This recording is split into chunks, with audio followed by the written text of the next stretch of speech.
Hi, friends. Pastor Terry here. We are Okotoks Alliance Church. These are Thursday Thoughts with Terry. I hope you're doing well this Thursday afternoon. We have had a lovely rain here last night and through much of the day. The clouds are still a little threatening out there.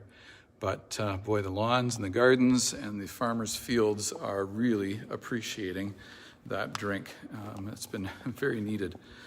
I hope you're doing all right where you are. Just a few Thursday thoughts for you as we head toward the weekend and anticipate what God has. Sorry for the shaky camera there. I'm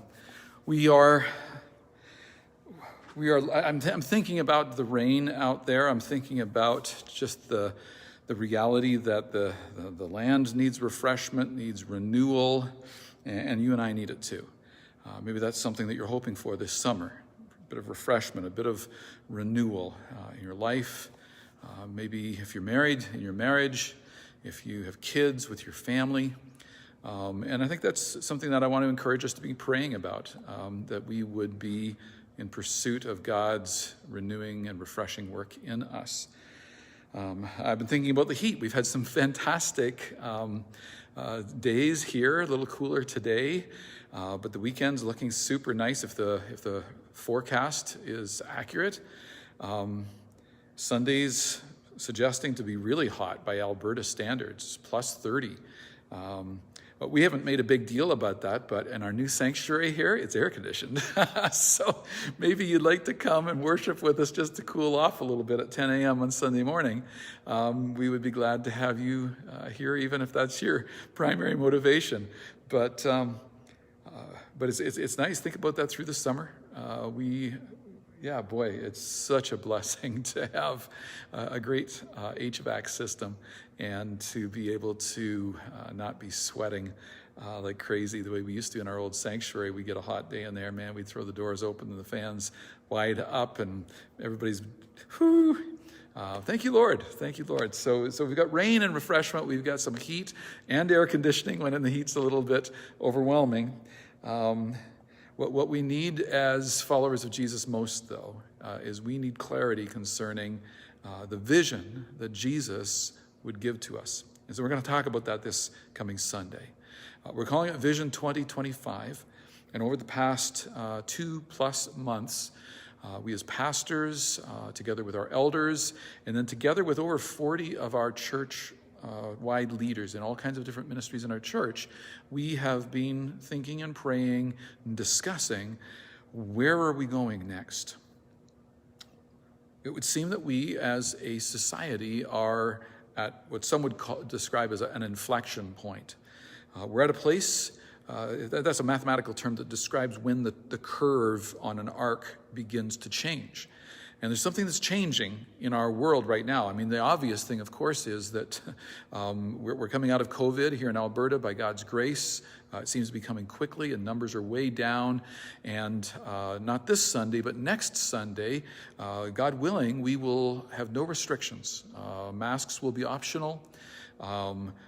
Distancing will be optional. We'll be asking one another to just be careful, to be sensitive to one another, and to understand that we spent 15, 16 months distancing and all this. So just be sensitive, because some are going to be more comfortable than others, and we're going to defer to one another out of love for one another. In fact, that's what we're going to talk about this Sunday, is loving one another. Jesus was in the upper room for the final Passover. It came to be called the Last Supper. Jesus with his disciples. John, in his Gospel, chapter 13, describes an awful lot about the event in particular. And you get to John chapter 13, verse 34 and 35, And these are the words of Jesus. Let me just set the context for a minute. They'd been gathered together. They'd come into the upper room. Jesus had washed the disciples' feet. They were embarrassed. They didn't want to do it. Didn't think that like Jesus was the last person that they would have expected to take this role of a servant in washing the feet of one another. Good grief. They're reclining at the table with their feet away from the table, leaning on one arm. That's the most likely posture from first century practices. And these stinky feet all around because they've all been wearing sandals in a dusty, hot climate. And Jesus goes around with a basin and a towel, and he washes each one of their feet. And he says, just the way I've done this for you, I want you to do this for one another. I'm setting an example. No servant is above their master, so I've just washed your feet. They shared the meal together, and Jesus said, one of you is going to betray me. And the disciple whom Jesus loved leaned back against the Lord because Peter said, John, what's he talking about? Leans back to the Lord. He says, Lord, which one? He says, the one that I dipped this piece of bread, passes it to Judas. And then he says, what you're going to do, go and be quick about it. And Judas goes out and the deal with the silver coins and betraying Jesus. And after Jesus left, we come to this scene in John chapter 13. He's left to his disciples, and here's what he says in John chapter 13. It's the old commandment. Jesus said, I give you a new commandment. What's the old commandment? Love one another. Jeepers, that seems simple enough. And then I ask, well, and who are the one another? We need to make sure we're clear on that. And then who are the everyone that he's talking about? So this is where we're going to worship this week, and then next week there'll be no restrictions. Thank you, Lord. We will be online.